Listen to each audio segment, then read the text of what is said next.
नातं म्हणजे एक निःशब्द भावना. कोणतंही नातं असंच टिकत नसतं. त्यासाठी मनापासून निस्वार्थपणे त्याला जीव लावावा लागतो.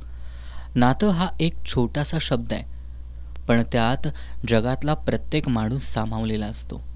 माणसाला आपण जसजसं मोठं होऊ, आयुष्य जसजसं पुढं सरकत जातं, तसतसं त्याला प्रत्येक नाती कळत जातात.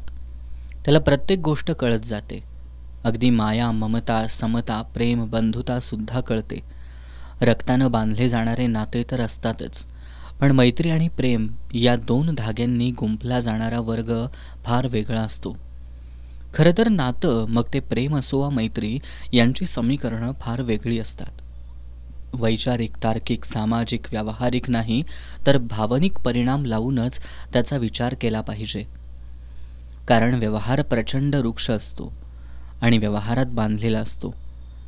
तर प्रेम ही भावना या पलीकडे असते. कोणताही प्रेमाचं नातं हे आपल्या बुद्धीचं नाही, तर मनाचा प्रतिसाद असतो. नाती ही मानवी आयुष्याचा गाभा आहे. जिथं नाती असतात तिथं प्रेम, जिव्हाळा, समज आणि भावनिक आधार मिळतो. परंतु नाती नेहमीच कायम टिकतात असं नाही. काही वेळा त्यामध्ये ताण येतो, गैरसमज होतात आणि ती तुटतात. या प्रक्रियेमागे अनेक कारणं, भावना आणि परिस्थिती असतात. नाती तुटणं ही प्रक्रिया जितकी जड आहे, तितकीच ती आपल्याला आयुष्याच्या वेगवेगळ्या पैलूंवर विचार करायला लावते.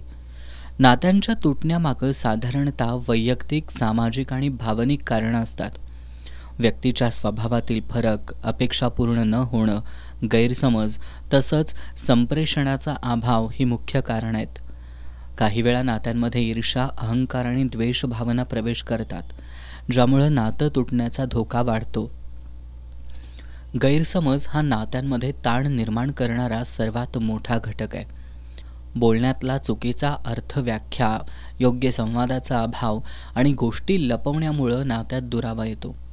उदाहरणार्थ, पती पत्नीच्या नात्यात जर संवादाची कमतरता असेल तर त्यातून शंका निर्माण होतात आणि त्याचा परिणाम नात्यावर होतो. आधुनिक काळात सामाजिक मीडियाचा वाढता प्रभावही नात्यांवर होतोय. फेसबुक, इंस्टाग्राम आणि व्हॉट्सअपसारख्या प्लॅटफॉर्ममुळं संवाद सोपा झाला असला तरी त्याचा दुरुपयोग होऊ शकतो. अनेकदा या माध्यमातून गैरसमज होतात आणि नात्यात तुटणारी दूरत्व वाढतात. नातं तुटल्यावर सर्वात मोठा परिणाम भावनिक पातळीवर होतो. व्यक्तीच्या मनात नैराश्य, एकटेपणा, राग आणि असुरक्षितता निर्माण होते. काही लोकांसाठी नातं तुटणं हे आयुष्याचा शेवट असल्यासारखं वाटतं. ते स्वतःला जबाबदार मानतात आणि अपराधी भावनेनं ग्रासले जातात. दुसरीकडं काही लोकांमध्ये राग, द्वेष आणि सूडबुद्धी निर्माण होते. ते स्वतःला किंवा दुसऱ्याला दोष देऊन नातं टिकवण्याऐवजी त्यातून बाहेर पडण्याचा निर्णय घेतात. अशा परिस्थितीत आत्मपरीक्षण आणि भावनिक समतोल राखणं महत्त्वाचं ठरतं. नाती जपणं ही एकाची जबाबदारी कधीच नसते. कधीकधी आपल्या स्वभावाचा अतिरेक दुसऱ्यांना किती मनस्ताप देणारा होऊ शकतो हे माहिती असतानाही आपण स्वतःला ना बदलणं म्हणजे स्वार्थीपणाचं लक्षण आहे. नात्यात विश्वास हवा, पण गृहीत धरणं नसावं. कारण एकमेकांच्या आयुष्याचा जरी आपण भाग असलो तरी प्रत्येकाला स्वतःला जसं हवं तसं जगण्याचा अधिकार आहे. नाती त्याशिवाय उत्तम होत नाहीत जोपर्यंत योग्य माणसं एकत्र येत नाहीत. नातं टिकवण्यासाठी संवाद हा अत्यंत महत्त्वाचा घटक आहे. संवादामुळं गैरसमज दूर होतात, अपेक्षांची स्पष्टता येते आणि व्यक्ती एकमेकांना चांगल्या प्रकारे समजू शकतात.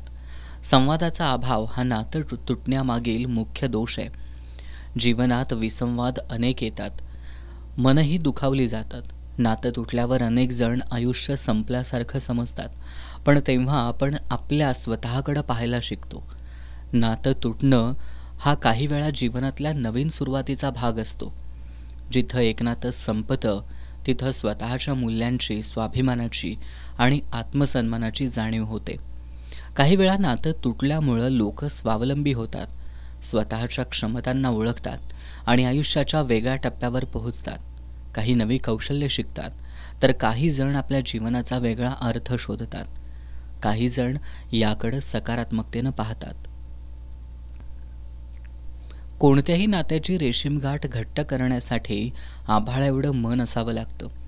ते फक्त त्यांच्यातील आतल्या प्रेमानं आणि ती व्यक्ती आपल्या आयुष्यात किती महत्त्वाची आहे यावर ठरतं. नाती तुटणं हे आयुष्याची अपरिहार्य प्रक्रिया आहे. ती जड असते, पण तितकीच सुसह्यही होऊ शकते जर आपण त्याकडं सकारात्मक दृष्टीनं पाहिलं. नातं टिकवण्यासाठी संवाद, प्रेम आणि सहकार्य आवश्यक आहे. शेवटी नातं टिकण्यासाठी आणि त्यातून शिकण्यासाठी आपणच जबाबदार असतो.